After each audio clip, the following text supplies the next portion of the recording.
Hello and welcome to the Spooky Chris podcast. My name is Chris Ringler. I'm your aforementioned Spooky Chris. Welcome. This episode, it's going to be another fun peek behind the curtains of a film in progress. A few episodes back, I was able to have director Layla Bird Revolt and producer Peace McAllister on to talk about their new film, Bloodsuckers of Bushwick. And this time around, I'm going to have a couple of the actors on board to talk about the film. And I'm really excited. I'm going to have Kate Anderson Song, who is an actor in the film and also a producer on it. She is a New York City-based, Massachusetts-raised performer, visual artist, writer, and producer. She graduated from NYU Tisch, where she studied drama and cinema studies. She now wanders the city, auditioning and exploring, always with a tea or coffee in hand. You can find visual art, music, and writing at thekatepages.com or her Instagram at thekatepages. That's the K number 8 pages. And you can find more about her on her website, kateandersonsong.com, or Instagram at kateandersonsong. And that's, again, K, the number 8, then Anderson Song. We're also going to have actor David A. Guster on. David's journey as a performer began at the Flint Youth Theater and continued through his training at the University of Michigan Flint. Along the way, he's had the privilege of working on projects like the feature film Block Party, and he was in a regional Meyer commercial. And I'm really excited to have them both on here. I think it's really fun to be able to kind of boots on the ground, be able to talk to people that are in a project that's in the middle of being created. I think that's awesome, and I really look forward to this. Stay tuned, and I think you will enjoy what you're gonna hear. Thanks. Thank you both for joining me today. It is an honor to speak to you both. How are you? Doing great. Yeah, so good. Thank you for having us. Absolutely. I'm going to start with some questions just about you guys before we jump into talk about the movie. When did you first both kind of know you liked performing in front of others? Jay, do you want to go first? Sure. Um, I grew up in a very creative family who really encouraged from a young age. Like, I was putting shows on in my living room. I was playing and singing music very young. And so I think it was very built in to how I grew up that I was like, oh, I like this. This is very fun. And then I was really lucky to have a really great community theater scene and children's theater classes around me. And so there was a really big group of kids around me who liked performing.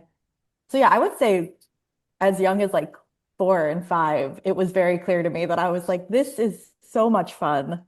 I would like to do this as long as I can. Awesome. What about you, David? Yeah, it took me a little minute. Honestly, I tried to play sports. I was really bad at it, and I thought like, still what a performance I could give playing these sports. And I just, yeah, no, I couldn't do it. And then I think around 9, my mom had signed me and my sister both up for like drama classes. And yeah, even then I was like, I'm not really sure. And then I think around 12, I had like auditioned at like the local youth theater and like made the play. We did Peter Pan. I was one of the Lost Boys, and that was the start. I don't think I like gave up on doing that, for forever. For right now, at least. Excuse me.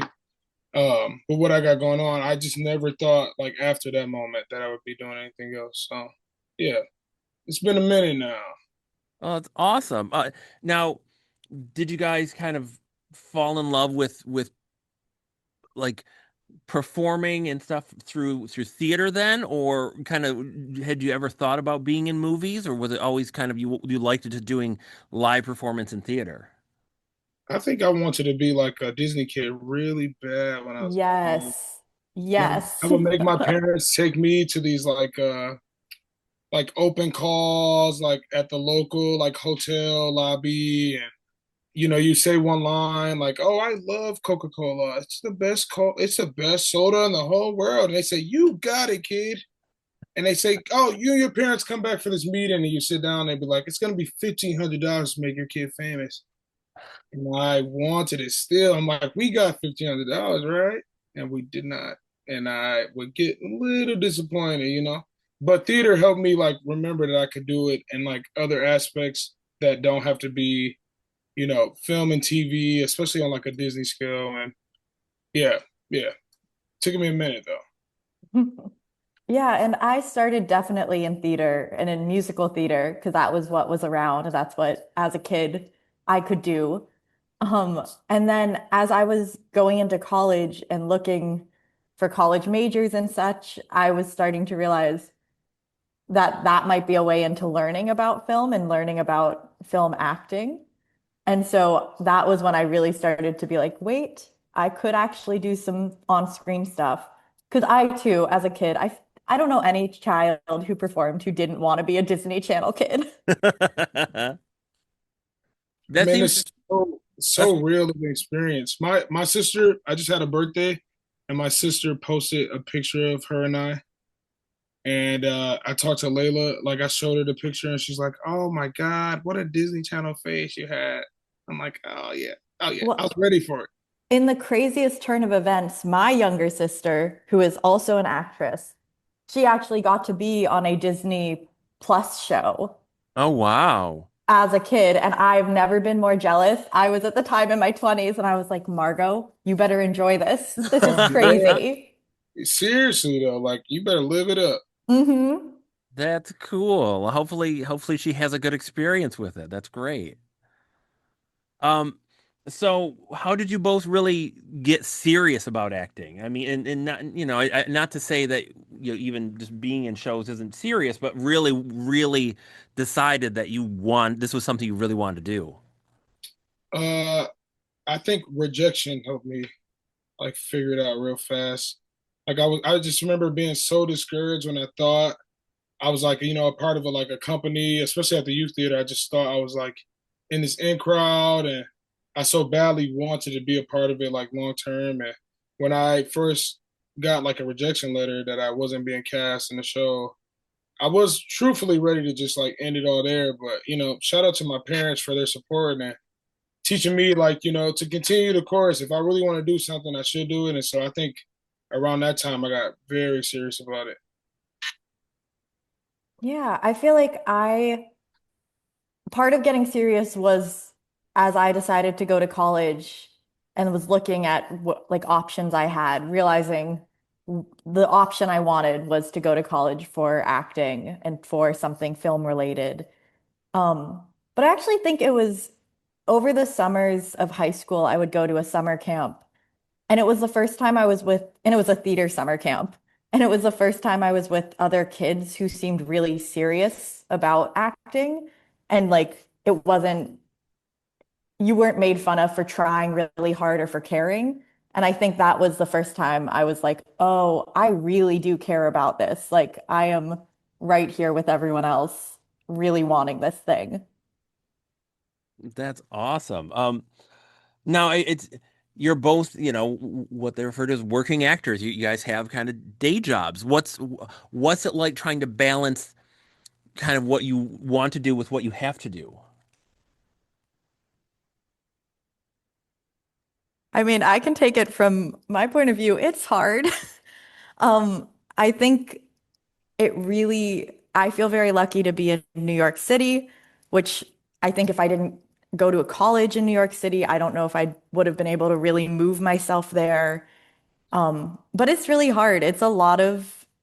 I do a lot of random gig work. I work at a children's theater part-time. I babysit. I take random other, like, if friends are doing projects, I'll take stage manager jobs or design jobs or producer and help that. But it's a lot of taking what comes my way so that when a project like Bloodsuckers of Bushwick comes up, I can say, great, I can clear that weekend. I would love to be in it. I'd love to be a part of it. But yeah, it's a lot of balancing. Yeah, I really like that you said that, Kay, because I am a server and a bartender like in my regular life. And I just think some days that's like some of the greatest performances people will get from me. Um, Mm. but on top of that, it's just kind of like I have like been with the talent agency for uh 10 years now at this point. Like I think this year is the official 10th year, and I have been on plenty of auditions with them. And I've only started booking so many like jobs with them in the past couple years, but like I I am willing to accept, mostly like any type of work that would like put me in the room of like what I would like to be doing. And it's kind of hard sometimes. I mean, I would choose to be like at my regular job, my regular work and be making, good money that's better for like my living situation, but sometimes I do think it's like easier to be like right there, and it's like field of work that I would like to be in. So it's kind of hard to find a balance, but I think most actors that really, or most people that just want to be in the acting world would like choose to be in a room rather than not being, if that makes sense. Absolutely, and I think I think it's one of those things. People don't think about kind of with their favorite musicians and performers and authors and whatever artists in general that they have to come from somewhere that like Mhm. that the Beatles, Oasis, all these people had to play gig band like shows, had to play like opener act shows, and like like you guys have to do kind of show movies and anything you can to get your face out there in your performance. I put on a short film festival and I see all these movies, and it's crazy to see how much passion and time and effort is put into these things that so few people will see, but it's all for the love of doing it, but and also the hope that the right person will see it, and that'll lead to the next Yeah. gig. And I think on top of that, the piggyback, I think, not only hoping that the right person will see it, the hope that you're like working with people that will like that you can work with in the future, or like that you're like kind of part of a team that could like make future projects, and sometimes that's more special than like hoping that somebody will see it. Yeah, I can absolutely see that. I would think that's But got to be a part of it because then it becomes a job. yeah, right. Like you want to make sure like the passion is still behind it, and like the connections and the networking is still behind it, and yeah, I mean, most jobs that I take is just simply because I would hope that I am still in the room of something I would like to do, like, long term, and that I'm, making connections that will be long term on top of that.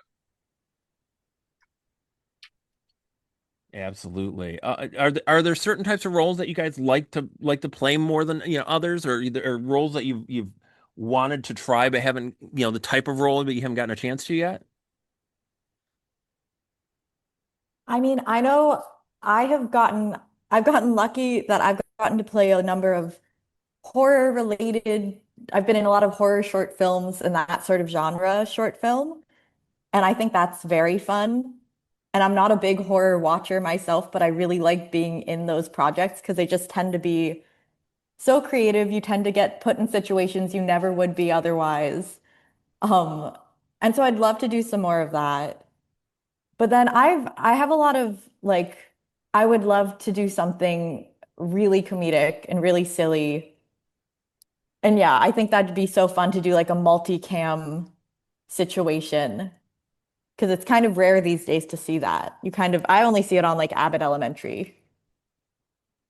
Love Abbott. I love that. It's so good. It's so good. I feel like I've been fortunate enough to play a lot of comedic roles. I think I'm just like naturally such like a funny person. And so like I was looking forward to playing, a character that's a part of a horror because it's one of my favorite genres, honestly. And I was a kid that like couldn't sit through like horror movies. I mean, I would scare myself if I like turned a horror movie on, but I would still Yes. do it. I would still do it. And so I would like to explore that a lot more. And I would also like to explore a little bit more of like romance types. Mm. I don't think that that's something that's like a part of my like color as an actor yet. And it's not to say that I can't do it, but I don't think society is ready for a stocky black man to be like the love interest, and so that's something I'm looking forward to. Now we'll get into the kind of the meat of the matter. Tell me about your experiences working on Bloodsuckers of Bushwick. Kate, you first. Me first. It You was want to be? so wonderful. I mean, I've known Layla since college, and she really, Layla being our writer, director extraordinaire, our co-writer with David. Um, but it's so often that I'm on a set as an actor, and it's really like showing up and you just kind of do what they ask you to do. You slot yourself in, and then you disappear, and maybe you hear about the project months later once they get it all together. But I was able to come on as a producer in this. It was all of like Layla's good friends and her community. And so it's all people I kind of know or have met through her who are just really good people. And so it was so fun from like the process of planning everything and getting everyone from Flint to New York for filming and getting our New York contingent to Flint to film. And like all of that was really special to actually be a part of, because that is not usually where I get to have any say. And then the actual filming was so cool. And it's kind of what David was saying about working with good people. And you're like hopeful that on a project you kind of make a new community. And it was such a good community there that like now I have this large new group of friends who I feel just excited to work creatively with in the future. Awesome. What about you, David? Yeah. I think Layla first reached out about the project maybe late last year, and I still don't think at the time when she first like was telling me about it and offered me a role that I understood the gravity of what I was going to experience. But I mean, we have made she would always come back from New York like for the summers, and we would film. And I mean, we've worked together in multiple capacities, but nothing like prepared me for like her flying me out to New York, and it just felt more intact with like the story that we were telling, where I am playing the character from Flint to New York, and just to see her grow as a director and introduce me to all these people that I've never thought that I would meet in my life, and make these connections and move to multiple locations to film certain parts. I don't think I could have asked for anything better, honestly. And just to play a role that I have been looking forward to playing, for so long in my acting career, it just felt a little too much like a dream where I was like, maybe this isn't real. But I mean, it was all so great. I got to meet people like Kate, for example, who I think we were hitting it off like right off the bat. Like, Hmm. hey, like let's laugh, let's get to know each other, let's talk, and then we Yeah. started planning. Oh, maybe you'll come to New York again, and we'll go sing some Broadway songs, like I'm ready for a tour of Flint. I was like, I need the hometown tour. Oh I, yes, oh yes, you're talking to somebody that will show you what I know, and it'll be a good thing. But I, yeah, I mean, such a special experience, and I got to celebrate my birthday out there. It just turned into like Yeah. one huge trip that I never prepared for. that's awesome. Now, David, I wanted to jump in a little bit deeper because you have known Layla for a while. What's it been like, kind of seeing her growth and being able to kind of work with her as she kind of grows as a filmmaker? I mean, what like I don't think I've learned a lot of lessons if I didn't keep in touch with her.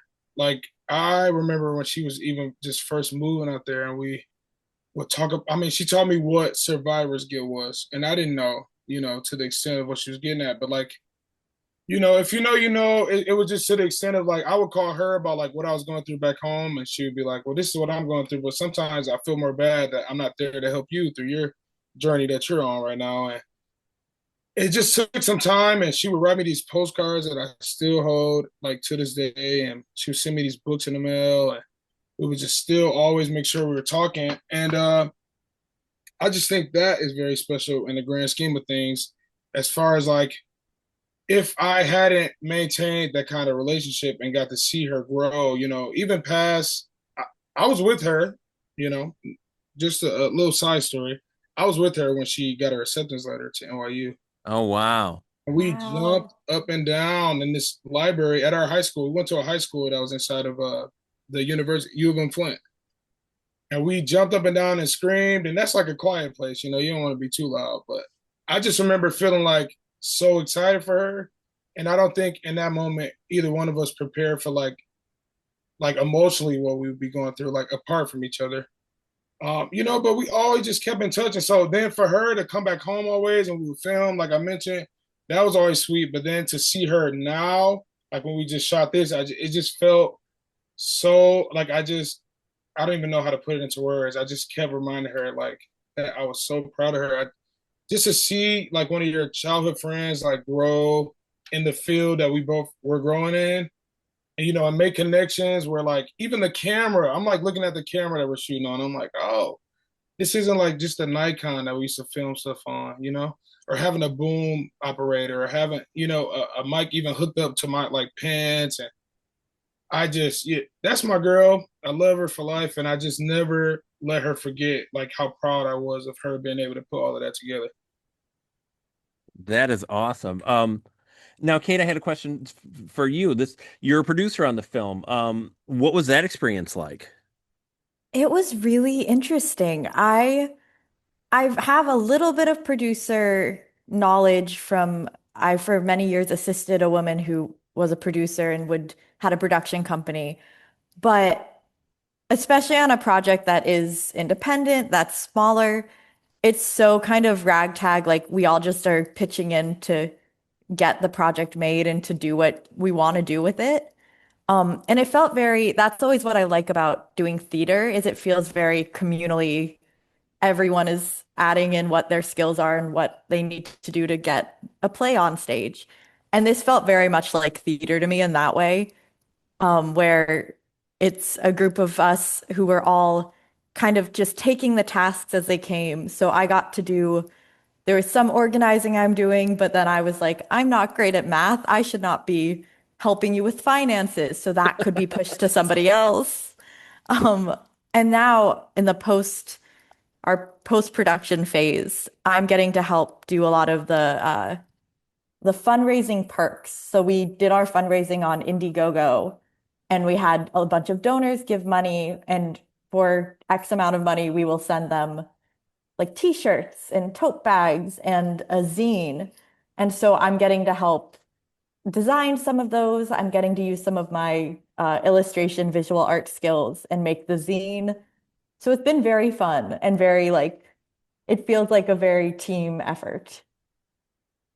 That's awesome. Now, when this finally comes out, what do you hope people get out of the movie? David, I'll let you take that one first. You know what I hope people get is a different version of what I have in my toolkit as an actor. And I just want people to mostly get why, like Kate mentioned, as far as like the fundraising part, why I was pushing so hard for like the Flint community to like support this project. I just think maybe in that aspect, originally I wasn't getting the most support.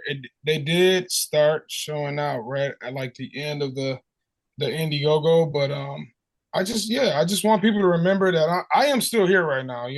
I went to New York to go film that, but I will still do projects that will be around the city. And so I want people to get a sense of like what is still happening around the city compared to like what they're normal to, and even look at like how my closest friend Layla, moved from the city, but she still has the city inside of her and she is still a product of the city and she's getting to do things in a bigger city.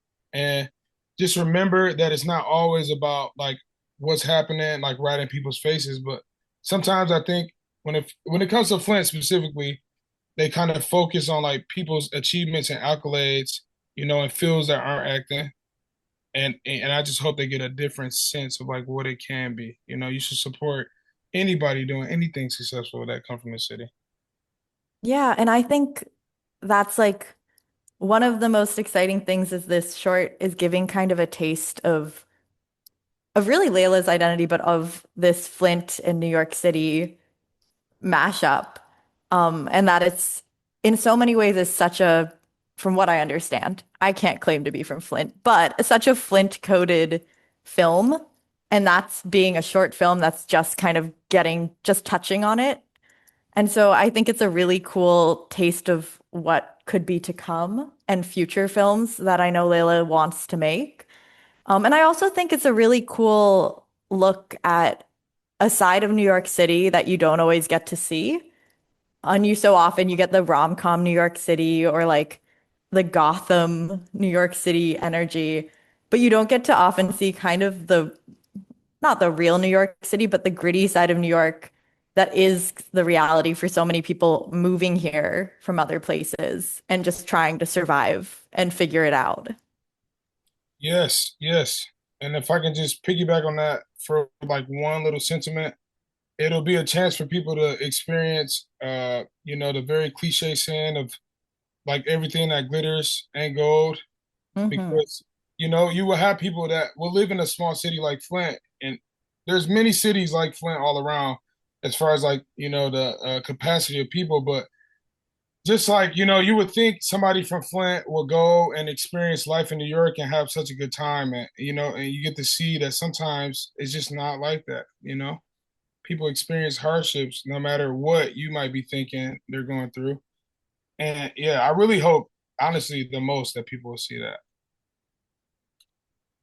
Fantastic. I wanted to ask, since you've both kind of been in the film industry in various kind of capacities, what would you like to see change, kind of with how things are done? I just would like to see a little more inclusive. Inc- Inclusivity? yeah, there we go. I'm I so got you. thank you, thank you, thank you. I was thinking about that word earlier and I could not say it. But yeah, I mean, I think it's just very rare that you get to see, you know, on camera like a cast of people that don't all look the same. And sometimes it's okay to support and celebrate like a cast where people all look the same. But I don't think people even focus on the behind the scenes. And yeah, yeah, I just would like to see a little bit more of that. Yeah, I think I'm with you, David, fully. Like, diversity is almost too light a word because it's really, not to bring it back, but inclusivity. Mhm. I would love to see in front of the camera more diverse stories, not just the same story with like a person of color to the side. Like, I'd love to see like a TV lineup and every show looks very different. And same behind the camera. And then I'd love it. I think the thing that, and I think Layla and Peace, when they were on the podcast, talked a bit about this, but the way that as you get more professional in film and TV, the way those sets are organized is so hierarchical and so Yes, um like stratified.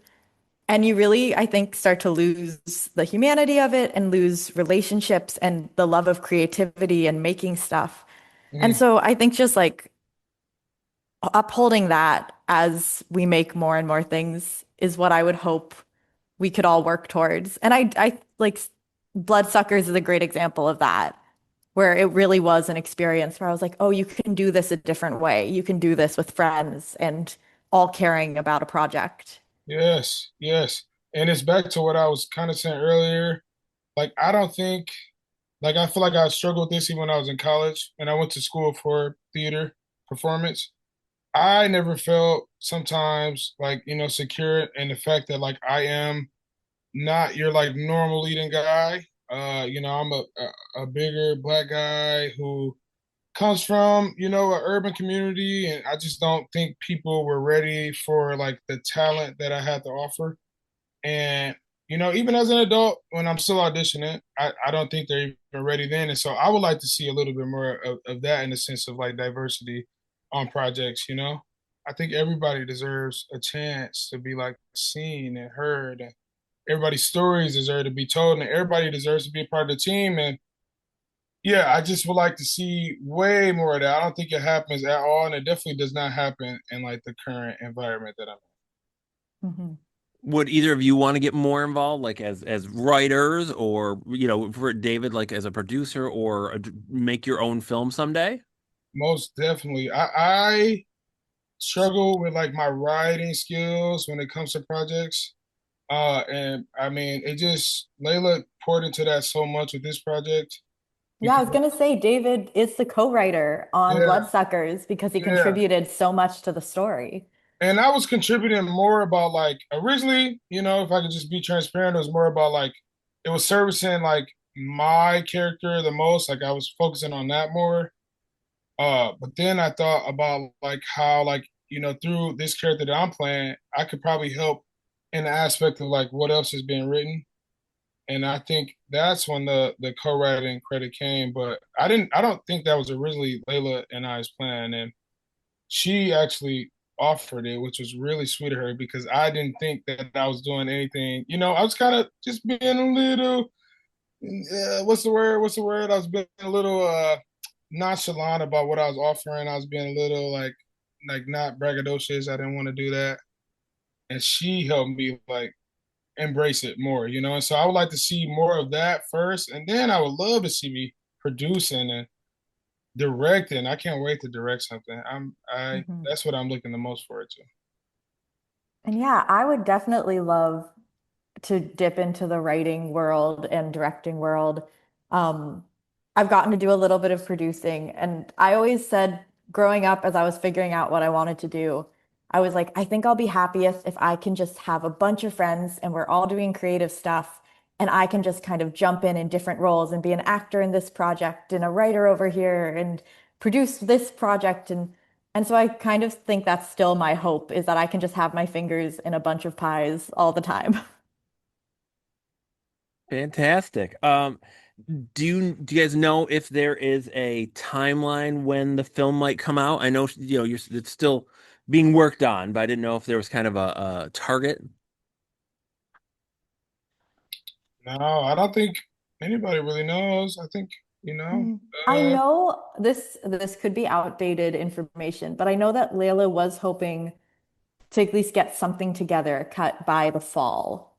I don't know if that will come to be, but I know that was talked about because it is a kind of spooky film.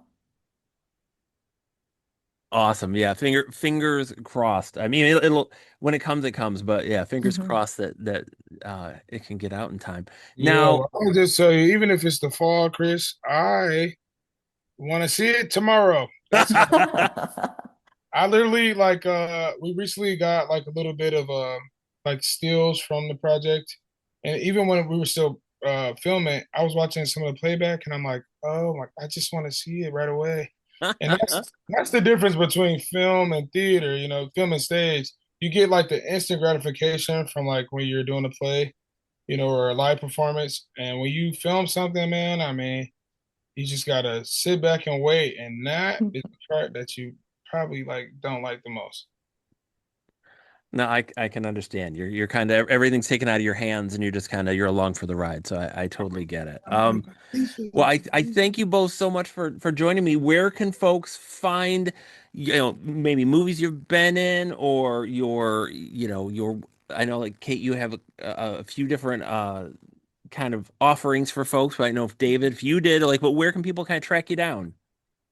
I have a 2021, 2022 film called Block Party that I am featured in. That's streaming. Like honestly, I feel like I just saw recently that it's like free on YouTube with ads. Really great project. One of my first biggest projects that I booked, and it's a whole comedy about Juneteenth celebration. So people can see me there. They can see me in some credit union commercials that I shot for like the local people around here, and they can see me in Meyer and the Detroit Tigers collaboration commercials. I shot two of them a couple of years ago now, or mostly we shot them 2 years ago, but they just started airing last year. So if you go to a Tigers game, you will see me in these commercials, which is pretty cool to me. right? That's Awesome. so cool. Yeah, I'm kind of hoping for some residuals this year too. But yeah, that's mostly it. And if you want to hear me sing, which people won't see me doing in that movie, you can follow me on Instagram at dag.x. Yes. You can find me. I have my more acting performing website, which is just www.kateandersonsong.com. And that's my same, that's my Instagram handle, that's all the social media. And then my other thing that I do is visual art and poetry, and that you can find on the Kate pages. And that's also a website and my Instagram. And I also do some singing on there, which David and I were doing a good amount of singing on set in between takes. Yeah, I missed that already, Kate. Hmm. Well, thank you both so much for joining me. I really enjoyed this. I hope you did as well, and I look forward to seeing your movie. Same Yeah. here, Thank you Chris. so much. You're Thank you so, welcome. thank you Guys, so much. you're welcome. Take care. You Have a good too. rest of your You day. too. Thanks. I want to thank Kate Anderson Song and David A. Guster for joining me for this podcast. That was a fantastic discussion. I am really excited to see Bloodsuckers of Bushwick. I hope you are too. When it comes out, I will make sure to let everybody know. I'm sure it'll hit the festival circuit. So if you get a chance to go out to festivals, like horror festivals and stuff, I would definitely keep your eyes peeled for when it does come out. And I thank you, friend. As always, you can find all my stuff at spookychris.com, and you can find all of my books on amazon.com. I will talk to you soon. Take care.